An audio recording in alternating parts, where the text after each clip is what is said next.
Welcome back, everybody. We've got Monday Night Football. Seahawks minus 2.5-point favorites traveling to New Jersey to take on the Giants. The over-under set at 46.5. If you are new here, please hit that subscribe button. We're giving out winning bets all season long. We gave out a bunch over the weekend, including a trifecta on Lamar Jackson for anytime touchdown, first touchdown, and 2+ touchdowns. We cashed out on that. So make sure you hit that subscribe button. Tune in with us all season long. Not much to talk about here in this game, in my opinion. Seahawks at the Giants. I could see it going either way. If I had to give a lean, I'd lean to the under, and I would lean to the Seahawks pulling this one out. But I'm definitely leaving options open for the shenanigans to go down, as we see so many times on Monday Night Football. So I'm not making that an official pick. I'm going to talk about a couple matchups here, give a couple player props, and then we're going to get out of here. So we got a bad-on-bad matchup here with the Giants offense versus Seahawks defense. I'm not going to sit here and try to tell you who's going to win this matchup. Giants offense comes in 30th in yards so far on offense, and yards per play, they're 30th. The Seahawks defense, 31st and 23rd in those two categories, so not much better on that end. The Giants offense also 30th in passing yards, 31st in yards per completion. Seahawks defense is last in pass yards allowed and 29th in yards per completion allowed. So that's bad on bad right there. I don't know who's going to win in that matchup. It looks like a favorable matchup for Daniel Jones and the Giants offense to finally get something going, but I'm not about to trust them to actually do that, so I'm staying away there. The one advantage that the Seahawks defense does have is in the run game. They are 6th in rushing yards allowed right now, 2nd in yards per carry allowed. If Barkley was playing tonight, I wouldn't factor that in too much. But with Barkley out, it looks like they can probably win the rushing matchup at least, which could make it harder for Daniel Jones if he can't get any play action going or if he can't get a run game going with Matt Breida. We shall see. I'm not taking anything on that side. The good news for Daniel Jones and the Giants is that the Seahawks, they finally get a easier pass rush to deal with here. The Seahawks do not generate too much pressure. They've only averaged 1.7 sacks per game this year. So maybe Daniel Jones will finally have some time to drop back and throw. Again, I'm not about to bank on that with my own bank, so I'm not taking anything there. Something I will take, though, I'm looking at DK Metcalf for sure. I'm looking at DK to have a day here. We got the Giants defense. They're 27th in yards per completion allowed right now. They blitz a lot. They got 2 rookie cornerbacks on the outside. We got a big, receiver in DK Metcalf. Pause right there. Sorry about that. But we got DK Metcalf out there against 2 rookie corners. They're going to be in man. Giants blitz a lot, and there's a reason they're allowing the 27th most yards per completion so far this season. So I like DK to have a big day. But again, things get fishy on Monday night, so I'm not taking him at his yards number. It just feels like I could get hooked on that, or we're going to be 5 yards short or something like that. It happened to us all weekend long this weekend. So I'm staying away from that. I dug a little deeper, and I'm going for DK over 22.5 for his longest catch. You can get it on FanDuel right now at minus 114.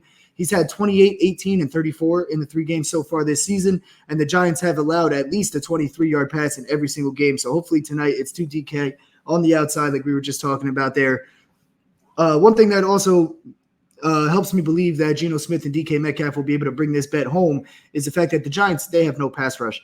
They're getting 0.7 sacks per game right now. It's 31st in the league. The Seahawks don't allow many sacks. They're 7th in the league for the least sacks given up, only 1.7 allowed per game. So Geno should have time to drop back and make this bet happen. So I like that. That's an official bet there. DK Metcalf over 22.5 for his longest catch, minus 114 on FanDuel, like I said. Another bet that I want to attack here is Jake Myers, over 1.5 field goals, plus 105. We see these field goal props come through on Sunday Night Football, Monday Night Football, Thursday Night Football, all too much to stay away from a guy who kicks so many field goals. The Seahawks, for years now, I feel like the last at least 3 to 4 years, they kick a ton of field goals. They get to scoring range. They get to the 40, get to the 35, stall out, get in the red zone, and they stall out. Right now, he has the 5th most attempts in the league, and there's a reason for that. So we just need him to cash in these attempts here. The Seahawks, they're 4th in red zone opportunities per game. They average 4.3 red zone opportunities per game. So they're getting down there at a better rate than most of the league. However, they only cash them in for touchdowns at like a 60% rate. So not in the top 10 in the league there in terms of actually cashing them in for touchdowns. So that could lead to field goals there for Jake Myers. We just need 2. So hopefully they get down there twice and don't score touchdowns twice at least. And they don't even have to get to the red zone. Obviously, he can kick it from, if they're at the 35 or at the 30, So I think there's a lot of ways for this to happen. Now, on the flip side with the Giants defense, it also falls in line to send this bet home here for us.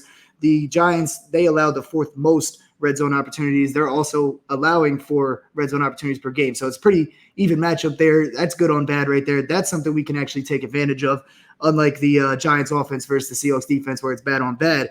But here's the best part. The Giants, even though they allow teams to get down to the red zone, they actually do hunker down and stop teams from getting into the end zone. They are middle of the pack in that category. They only allow teams to get touchdowns at a 58% clip when they're already in the red zone. So I like that bet to come through as well. Jake Myers over 1.5 field goals plus 105 on BetMGM. So I'm taking that as well. And then we got to take advantage of this profit boost that that FanDuel gives us for the primetime games here. So we got our Monday night profit boost, 3-leg same game parlay here. We got to get some coin back from this weekend. We had a couple bad beats. So here goes nothing. We're putting 1 unit on this as well. It comes out to plus 251, but it's a nice little builder. Like I said, things get fishy sometimes on these primetime games with yardage props. So we're teasing everything down a little bit. And I think this is something that we can definitely hit. So we got Kenneth Walker, 40-plus rushing yards, DK Metcalf, 50-plus receiving yards, and Tyler Lockett, 40-plus receiving yards. I think those are all good bets right there. You tease it together, plus 251. So we're going to cash that out. We're going to cash this kicker prop, and hopefully some of DK's 50 yards there come on at least one 23-plus yard catch. With that being said, make sure you follow us on Twitter at MOO_sports. Hit that subscribe button here for more winning bets all season long. And without further ado, best of luck betting this evening and the rest of this week. And we will be back Thursday for the Thursday night game, as well as more games through the Week 5 Sunday slate. And, of course, next Monday as well. Peace, everybody. Best of luck betting.